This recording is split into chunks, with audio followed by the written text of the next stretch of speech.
नमस्कार, आप देख रहे हैं इंडिया न्यूज हरियाणा और मैं हूं आपके साथ आयुष शतरांश। चलिए अब शुरुआत करते हैं फटाफट 100 की।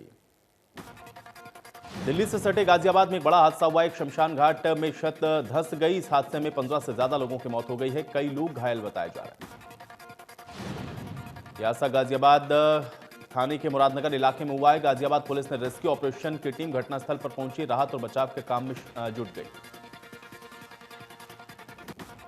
कड़ाके की सर्दी और बारिश के बीच में 3 कृषि कानून के खिलाफ किसानों का आंदोलन 29वें दिन भी जारी है। किसानों को उम्मीद है कि 4 जनवरी यानी कि सरकार के साथ होने वाली बातचीत में प्रस्तावित दोनों मांगों पर सहमति बने। प्रदर्शनकारी ने कहा कि हम ऐसे खराब मौसम में अपने परिवार से दूर सड़कों पर बैठे हैं। हम उम्मीद कर रहे हैं कि सरकार हमारी मांग को स्वीकार करे।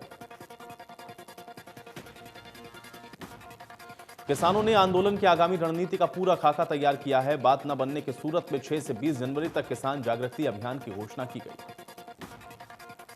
किसानों ने जहां देश भर में जन जागृति को लेकर अभियान चलाने का ऐलान किया है, तो फिर वहीं 23 जनवरी को नेताजी सुभाष चंद्र बोस की जयंती को किसान जागृति दिवस के तौर पर मनाने की घोषणा भी की गई।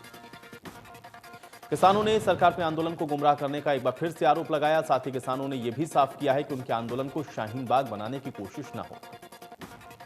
करीब 40 दिन से शांतिपूर्वक धरने पर बैठे किसानों ने अब इस आंदोलन को तेज करने का ऐलान किया है। एक बार फिर से साफ किया है किसानों ने 3 कृषि कानून रद्द कराना, एमएसपी की कानूनी गारंटी उनकी प्राथमिकता है।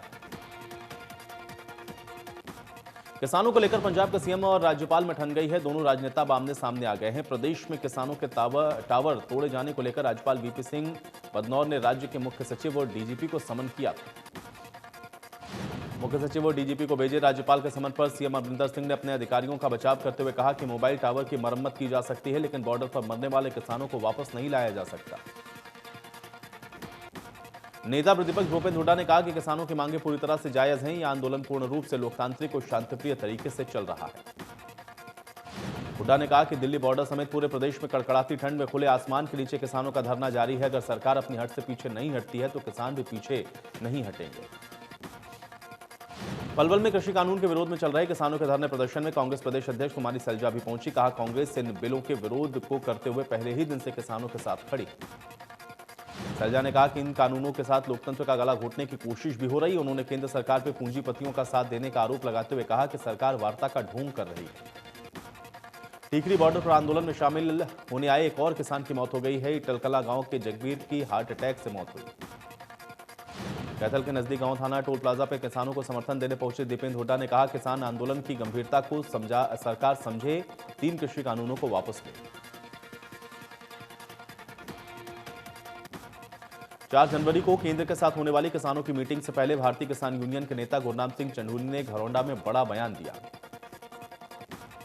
चंडूरी ने कहा कि सरकार के रुख को देखते हुए उन्हें नहीं लगता कि सोमवार को सरकार और किसानों के बीच में सहमति बनेगी। ऐसे में किसानों का आंदोलन और लंबा खींच सकता है। दिल्ली के टीकरी बॉर्डर पर किसानों का आंदोलन जारी है। टीकरी बॉर्डर पर खाली समय में क्रिकेट खेलते हुए जवान नजर आए। सिंधु बॉर्डर से एक बार फिर से बुरी खबर सामने आई। यहां पे आंदोलन में शामिल एक और किसान ने दम तोड़ दिया है। अब तक सिंधु बॉर्डर पर 8 किसानों की जान जा चुकी है। जिस किसान की मौत हुई है वो गोहाना के गंगाना गांव का रहने वाला था। किसान का नाम कुलबीर था। इसकी उम्र 45 साल थी। परिजनों ने कहा ठंड के चलते कुलबीर की मौत हुई। कांग्रेस के राष्ट्रीय महासचिव रणदीप सुरजेवाला ने किसान आंदोलन पर बोलते हुए कहा कि यह धर्म युद्ध है। अब लड़ाई कांग्रेस बनाम बीजेपी नहीं, अब लड़ाई देश बनाम बीजेपी। किसानों और सरकार के बीच होने वाली वार्ता संबंधी सवाल पर सुरजेवाला ने कहा कि अब किसान को कुछ नहीं करना है, बल्कि सरकार को तीनों कानूनों को वापस लेना है, क्योंकि देश कानूनों के खिलाफ है, सांसद इसके खिलाफ है। सुरजेवाला ने कहा कि चंद पूंजीपतियों को फायदा पहुंचाने के लिए काले कानून रात के अंधेरे में बनाए गए हैं। इन्हें पारित कराने के लिए पहले ना तो किसी किसान संगठन से राय ली गई, ना ही किसी कृषि विशेषज्ञ से मशवरा लिया गया। पंचकुला के सेक्टर 1 में आयोजित नगर नागरिक अभिनंदन और धन्यवाद समारोह में सीएम मनोहर लाल ने बतौर मुख्य अतिथि शिरकत की। कार्यक्रम की अध्यक्षता बीजेपी प्रदेश अध्यक्ष ओपी धनखड़ ने की। मुख्यमंत्री मनोहर लाल ने पंचकुला में अभिनंदन और धन्यवाद समारोह में पंचकुला वासियों का धन्यवाद किया। साथ ही जीते हुए पार्षदों का सम्मान भी किया गया। पंचकुला नगर निगम में चुनावों में बीजेपी के कुलभूषण गोयल मेयर बने हैं, जबकि गठबंधन के 11 पार्षद जीते हैं। इनमें 9 बीजेपी के और 2 जेजेपी पार्षदों ने बाजी मारी। 26 जनवरी को दिल्ली के राजपथ पर ट्रैक्टर परेड करने के लिए जींद में किसान महिलाओं को दी जा रही है ट्रेनिंग। ट्रैक्टर ट्रॉली चलाने की दी जा रही है ट्रेनिंग। महिलाओं का कहना है कि वो किसान की बेटियां हैं और अब वो बिल्कुल भी पीछे नहीं हटेंगी। वो किसान नेताओं का कहना है कि 26 जनवरी को दिल्ली के राजपथ पर चारों तरफ ट्रैक्टर ही ट्रैक्टर नजर आएंगे।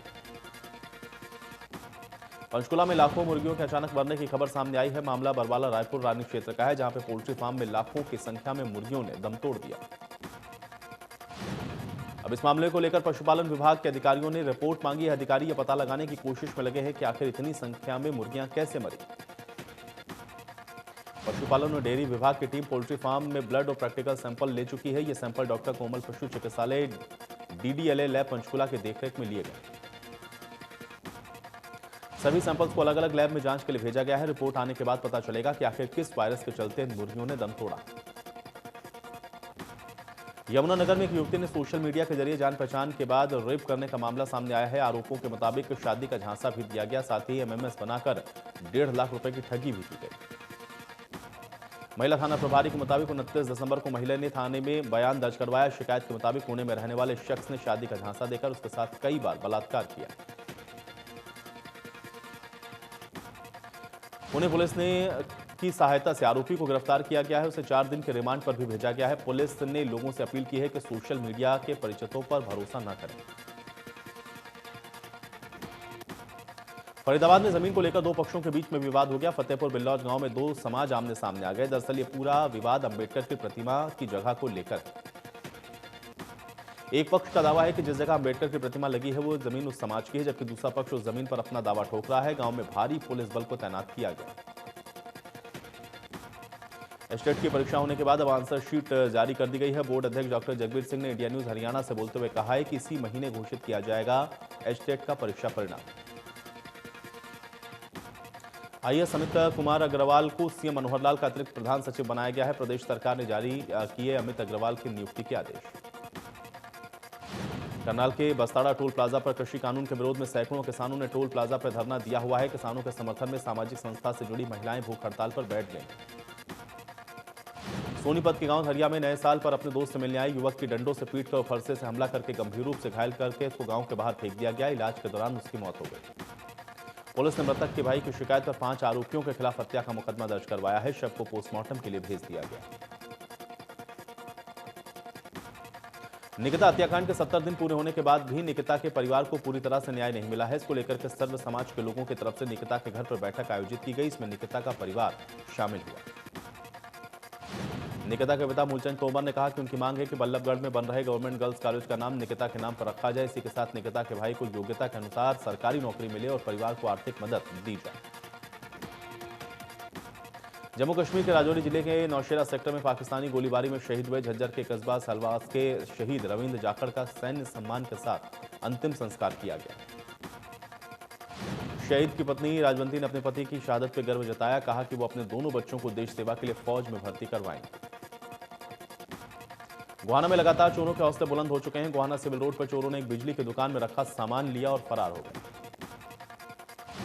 चोरों ने चोरी करने के पहले आसपास लगे सीसीटीवी कैमरों की तारों को काट दिया। उसके बाद चोरी की घटना को अंजाम दिया। स्थानीय लोगों ने पुलिस के समय पर नहीं पहुंचने पर आपत्ति भी जताई। जम्मू कश्मीर में एक बार फिर से सेना को बड़ी कामयाबी मिली है। सुरक्षा बलों ने लश्कर तैयबा के एक आतंकवादी को गिरफ्तार किया है। इसके पास से भारी मात्रा में हथियार और गोला बारूद बरामद किया गया। आतंकवादी को दक्षिण कश्मीर के हतीपुरा इलाके में सुरक्षा बलों ने सर्च ऑपरेशन के दौरान गिरफ्तार किया। आरोपी के कब्जे से एक चीनी पिस्तौल, एक चीनी हथगोला, 28 राउंड और एक जर्मन कंपास बरामद किया गया। रतला से विधायक नैनपाल रावत ने कहा कि मुख्यमंत्री मनोहर लाल की सोच के कारण ही गांव का शहर के तर्ज पर विकास किया जा रहा है। टोहाना के प्रभाकर कॉलोनी के अध्यापक के घर चोरी के मामले में पुलिस ने 3 आरोपियों को काबू किया है। पुलिस ने आरोपियों को न्यायालय में पेश करके उनको जेल भेज दिया है। भवानीखेड़ा क्षेत्र के गांव ढाणी कुशाल के पास भिवानी हांसी रोड पर सड़क हादसा हुआ है। हादसे के दौरान 3 वाहन आपस में टकरा गए। हादसे में स्कूटी पर सवार 2 शख्स जख्मी हैं, जिनको अस्पताल में भर्ती करवाया गया है। दोनों घायल बरवाला के रहने वाले हैं। पुलिस हादसे की जांच में लगी। गन्नौर में बाइक सवार 3 नकाबपोश बदमाशों ने रेलवे रोड स्थित पेट्रोल पंप के कर्मचारी से पैसों से भरा बैग छीन लिया। इस दौरान बदमाशों ने पंप पर हवाई फायरिंग भी की। बदमाशों की तस्वीर पेट्रोल पंप पर लगे सीसीटीवी कैमरे में भी कैद हो गई है। पेट्रोल पंप के कर्मचारी ने मामले की शिकायत थाना गन्नौर पुलिस को दी है। शिकायत पर पुलिस ने बदमाशों के खिलाफ मामला दर्ज करके कार्रवाई शुरू कर दी। हरियाणा विद्यालय शिक्षा बोर्ड हाईटेक कंट्रोल रूम के सीसीटीवी कैमरों की वजह से अनियमितता मिलने पर बोर्ड ने पकड़े नकलची। अनियमितता बरतने पर 3 परीक्षा केंद्रों के 3 परीक्षकों से होगा जवाब तलब, गलती साबित होने पर होगी विभागीय कार्रवाई। करनाल व्यापार मंडल की ओर से जरूरतमंद लोगों को कंबल बांटे गए हैं। करनाल मेयर और सीएम प्रतिनिधि संजय बटला ने कंबल वितरण कार्यक्रम में शिरकत की। सेक्टर 6 के साईं मंदिर प्रांगण में व्यापारियों ने गरीब लोगों को सर्दी से बचाने के लिए कंबल बांटने का कार्यक्रम आयोजन किया। कार्यक्रम में कई सामाजिक संस्थाओं ने हिस्सा लिया। पहाड़ों पर हो रही बर्फबारी और मैदानी इलाकों में बारिश की वजह से ठंड बढ़ी है। हिमाचल प्रदेश में भी बर्फबारी हो रही है। मनाली में भी बर्फबारी के बाद करीब 500 सैलानियों को रेस्क्यू किया गया। सैलानी अटल टनल के साउथ नॉर्थ पोर्टल के सोलंग नाला में फंसे हुए थे। मनाली में बर्फबारी के बाद राष्ट्रीय राजमार्ग नंबर 3 पर कई गाड़ियां फंस गईं। मौके पर प्रशासन की तरफ से हाईवे को खोलने का काम जारी है। भारी बर्फबारी के बीच प्रशासन ने रोहतांग में अटल टर्मिनल को बंद कर दिया है। भारी बर्फबारी और जाम की वजह से रेस्क्यू के ऑपरेशन में प्रशासन को काफी परेशानी हुई। बरसात के बाद जहां ठंड बढ़ रही है, सब्जी मंडी में सब्जी के दाम आधे हो गए हैं। किसानों को बारिश से सब्जियों में नुकसान की आशंका सता रही है। सब्जियों के दाम गिरने से भी किसानों को काफी नुकसान हो रहा है। किसान मानते हैं कि इतनी मेहनत करने के बाद भी सब्जी का रेट काफी डाउन बिक रहा है। प्रदेश में ठंड का प्रकोप लगातार जारी है। ऐसे में पश्चिमी विक्षोभ के चलते बारिश के बाद ठंड और ज्यादा बढ़ गई है। कैथल में भी तेज बारिश हुई है। कुछ जगहों पर ओलावृष्टि का अनुमान। दिल्ली से सटे फरीदाबाद के बल्लभगढ़ में भी झमाझम बारिश हुई है। पहले से पड़ रही कड़ाके की ठंड को बारिश ने और ज्यादा बढ़ा दिया। दिल्ली एनसीआर में सुबह बादलों की गर्जना के साथ बारिश शुरू हो गई। यह मौसम को इसने और ठंडा कर दिया है। नोएडा में सुबह की शुरुआत जबरदस्त बारिश के साथ हुई है। लगातार दूसरा दिन है जब दिल्ली एनसीआर में इस तरह से बारिश हुई।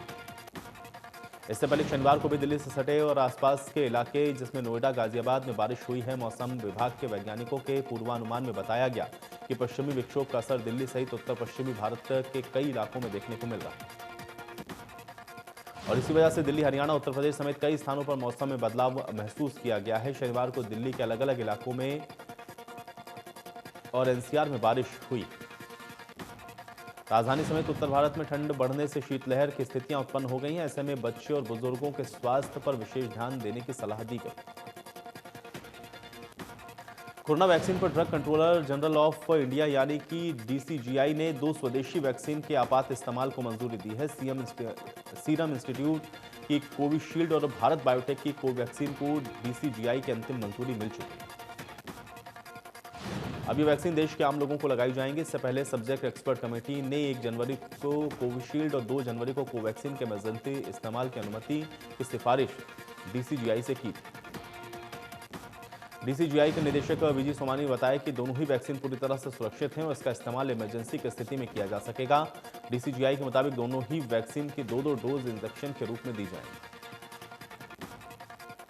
डीसीजीआई के मुताबिक इन दोनों ही वैक्सीन को 2 से 8 डिग्री के तापमान में सुरक्षित रखा जा सकेगा। डीसीजीआई ने सीरम इंस्टीट्यूट की वैक्सीन को लेकर कहा, इसकी ओवरऑल क्षमता 70.42% है। डीसीजीआई ने कहा कि सीरम के आंकड़े दूसरे देशों में किए गए अध्ययन से मेल खाते हैं। सीरम के द्वारा इस वैक्सीन पर देश के क्लिनिकल ट्रायल को भी जारी रखा जाएगा। Drug controller general of India जब किसी भी दवा ड्रग वैक्सीन को अंतिम अनुमति देता है तभी इन दवाओं और वैक्सीन को सार्वजनिक इस्तेमाल की अनुमति होती है। ऐसी इजाजत देने से पहले डीसीजीआई वैक्सीन पर किए गए परीक्षण के आंकड़ों का कड़ाई से अध्ययन करता है। प्रधानमंत्री नरेंद्र मोदी ने स्वदेशी वैक्सीन को एक उत्साही लड़ाई का निर्णायक मोड़ बताते हुए कहा कि हर भारतीय को गर्व होगा जिन 2 वैक्सीन के इमरजेंसी इस्तेमाल की इजाजत दी गई है वो भारत में ही बनी। पीएम मोदी ने वैज्ञानिकों की तारीफ करते हुए कहा है कि हमारे वैज्ञानिक समुदाय ने भी आत्मनिर्भर भारत का जज्बा दिखाया है। इसी के मूल में देखभाल और करुणा है। पीएम ने कहा है कि सीरम इंस्टीट्यूट और भारत बायोटेक की वैक्सीन को डीसीजीआई की मंजूरी के बाद कोरोना मुक्त स्वस्थ भारत मार्ग प्रशस्त होगा। पीएम ने कड़ी मेहनत के लिए वैज्ञानिक और खोजकर्ताओं को बधाई दी।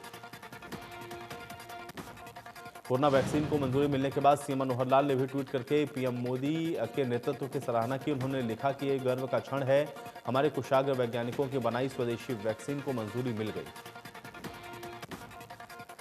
सीएम मनोहर लाल ने आगे लिखा कि इस महामारी के विरुद्ध जंग में प्रधानमंत्री नरेंद्र मोदी के नेतृत्व में यह सफलता है। देशवासियों की जिंदगी बचाने के लिए कोरोना वॉरियर्स के हम सदैव आभारी रहेंगे।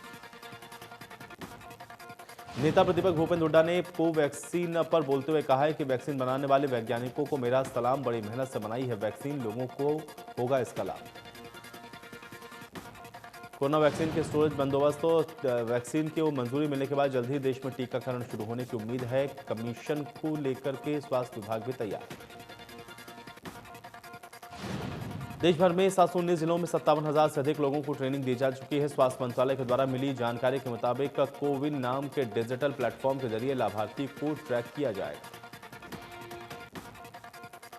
कोरोना वैक्सीन लगवाने के लिए दिए गए बयान पर विवाद बढ़ने के बाद सपा सुप्रीमो अखिलेश यादव ने यू टर्न लिया है। उन्होंने ट्वीट करते हुए कहा है कि टीकाकरण एक संवेदनशील प्रक्रिया है, बीजेपी इसे इवेंट ना समझे। सपा नेता अखिलेश यादव ने ट्वीट करते हुए कहा है कि कोरोना का टीकाकरण एक सामाजिक प्रक्रिया है, इसलिए भाजपा सरकार इसे कोई सजावटी दिखावटी इवेंट ना समझे, अग्रिम पुख्ता इंतजामों के बाद ही इसको शुरू करे। इससे पहले सपा मुखिया और पूर्व सीएम अखिलेश यादव ने कहा था कि वो कोरोना की वैक्सीन नहीं लगवाएंगे। अखिलेश ने वैक्सीन को सियासत से जोड़ते हुए कहा था कि मुझे बीजेपी की वैक्सीन पर भरोसा नहीं। दुनिया में कोरोना के 8,49,79,000 से ज्यादा संक्रमित केस हैं। 18,43,000 से ज्यादा मरीजों की मौत हो चुकी है। 2,30,00,000 से ज्यादा मरीजों का इलाज चल रहा है। अमेरिका में 2 करोड़ से ज्यादा कोरोना के संक्रमित केस हैं। 3,58,000 से ज्यादा कोरोना के मरीजों की मौत हुई है। 8 लाख से ज्यादा मरीजों का इलाज जारी है। देश में कोरोना के 18,144 नए केस आए हैं। 1 करोड़ से ज्यादा कुल संक्रमित केस हैं। 1,49,000 से ज्यादा कोरोना के मरीजों की मौत हुई है। 2,45,000 से ज्यादा मरीजों का इलाज जारी है। महाराष्ट्र में 19,38,000 से ज्यादा कोरोना के संक्रमित केस हैं। 49,631 कोरोना के मरीजों की मौत हुई है। 53,000 से ज्यादा मरीजों का इलाज जारी। राजधानी दिल्ली में 6,26,000 से ज्यादा कोरोना के संक्रमित केस हैं। 10,571 कोरोना मरीजों की मौत हुई है। 5,342 मरीजों का इलाज जारी है। हरियाणा में 2,62,850 कोरोना के संक्रमित केस हैं। 2,915 मरीजों की मौत। 3,000 से ज्यादा का चल रहा है इलाज। कोलकाता में वुडलैंड अस्पताल के डॉक्टर्स ने बीसीसीआई अध्यक्ष सौरव गांगुली की ताजा मेडिकल बुलेटिन को जारी किया है। मेडिकल के मुताबिक सौरव गांगुली की तबीयत अब स्थिर है। शनिवार को तकरीबन 3 बजे गांगुली को दिल का दौरा पड़ा था। बारिश के चलते भारतीय टीम मेलबर्न क्रिकेट ग्राउंड पर प्रैक्टिस नहीं कर पाई है। खिलाड़ियों को जिम में जाकर समय बिताना पड़ा है। टेस्ट मैच 7 जनवरी को सिडनी में होगा। भारतीय टीम मेलबर्न में उसकी